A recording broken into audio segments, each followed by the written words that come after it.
You were asked, the grout around the floor tiles in our kitchen has come off in a few places. How do we fix this? Grateful for any advice. Well, my friend, the reason why it's coming off is most likely, picture this, you have the tiling and you have the flooring underneath. Now, the flooring underneath is usually plywood, and that was put there when the house was built. And often, this plywood has become soft. Either it wasn't thick enough, or it's just degraded over time. So what you would have to do is just take off the tiling and check underneath for any soft spots.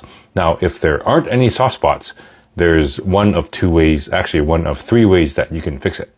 You would use plywood that is something thicker. It doesn't have to be too thick.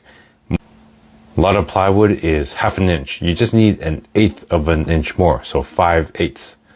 Now, the second and third thing is mesh.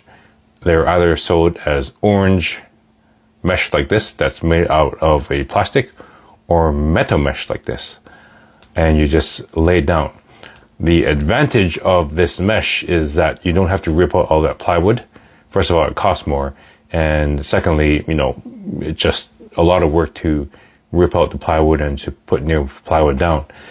Put the thin set, as you put concrete just before the tiling, you lay some of that thin set down. That will create a very rigid surface.